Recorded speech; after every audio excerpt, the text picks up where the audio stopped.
It began with a welfare check. A woman hadn't shown up to work in 3 days. Hello. Hi. How you doing, sir? Good.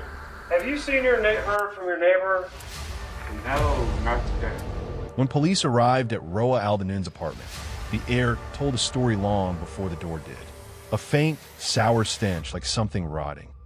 We could smell like a sour smell, like something that was like starting to rot.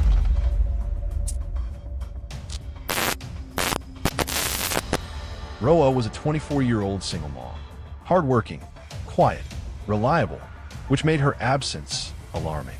Her co-workers had reached out. No one had heard a word. Police couldn't force entry yet, so they waited for maintenance to bring a spare key. At this point, we're getting a little more concerned about what's going on with Roa, why she isn't here, why she isn't answering. Inside, the apartment was chaos. Her bedroom, torn apart. Her son's room, bags packed, untouched. Milk souring on the table. Chicken left to rot on the stove. But no Roa, no child. It looked like stuff had been like thrown there intentionally, like in a hurry. Not yet.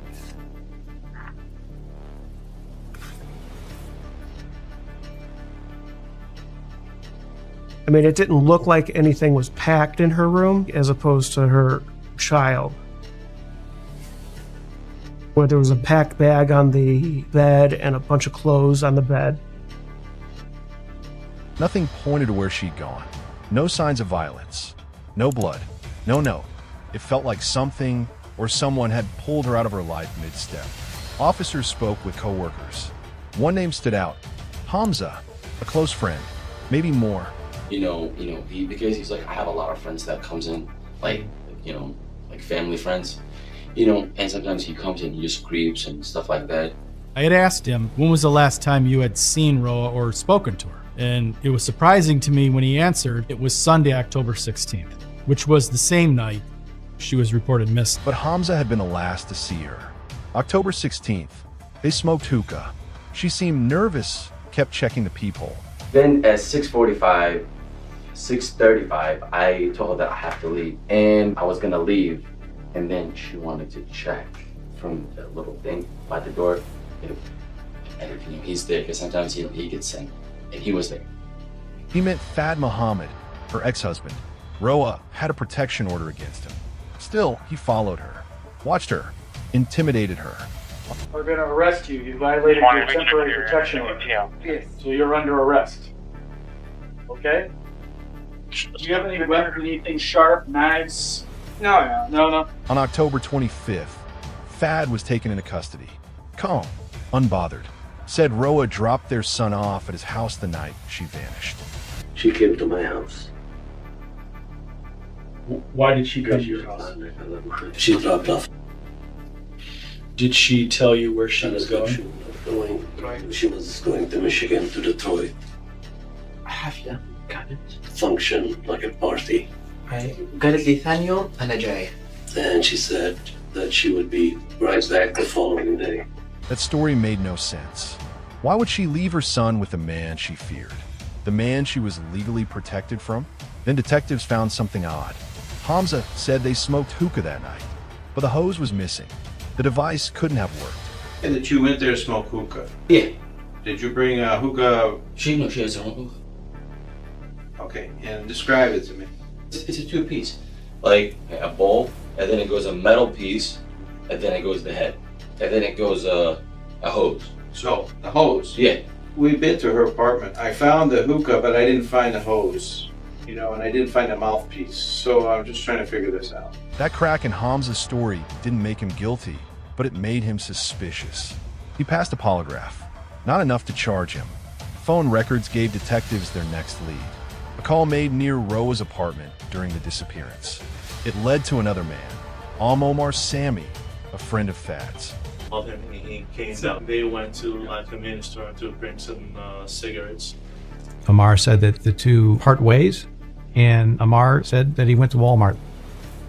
He claimed not to know where Roa was. But Walmart cameras said otherwise. We observed Amir Sami's vehicle pull into the parking lot and park. At that point, we do observe two people exit his vehicle We now switch our attention to the door entrance camera to Walmart. At that time, we did see both him and Amir Sami, him being Fahad, enter the Walmart. Caught in a lie.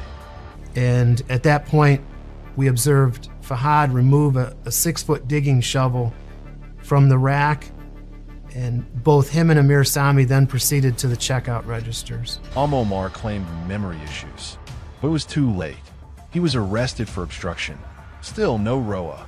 Amar Sami had lied to us. Warrant was obtained for him for obstructing justice and obstructing official business. We could now prove that, and he was placed under arrest.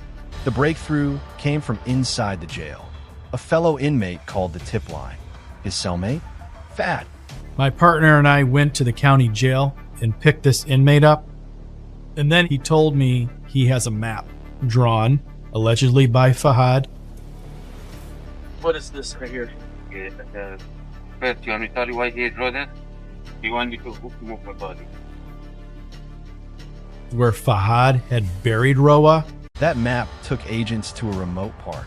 Hours of digging. Then a zipper. And you ended up seeing the corner of a zipper to a, felt like it was a canvas bag. We began digging a little bit more around this area and started to smell decomposition. And we knew that this was the spot. They had found her, Roa Aldanon, murdered, buried, left to decay beneath a blanket of dirt and lies. We're very angry when you saw her in bed with this other guy. And if I wanted to, I would have killed the two of them. Right. But he was gone when you went back up to her apartment. It seems more convenient to me that you would go back up to her apartment once that guy is gone and confront her there regarding what you had seen, since you were right there. Fad told police he saw Roa with Hamza, claimed he recorded it, but the video never found. Just a lie to protect his ego. He jumps out of bed, he attempts to disarm her of the knife, and in doing so, he gets behind her and begins to choke her. At some point, she becomes unconscious and falls to the floor. I put her in a bag. So I ended up putting the bag in her car, took the shovel, took her to the park. I dug up a hole for about 2 hours,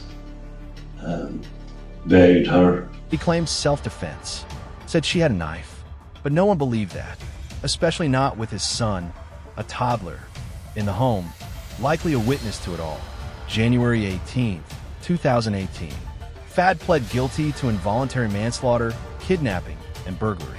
25 years in prison, then deportation. Omar Sami was sentenced to 18 months for aiding the cover-up. Wolf Letva, she built a life for her son, fought for peace.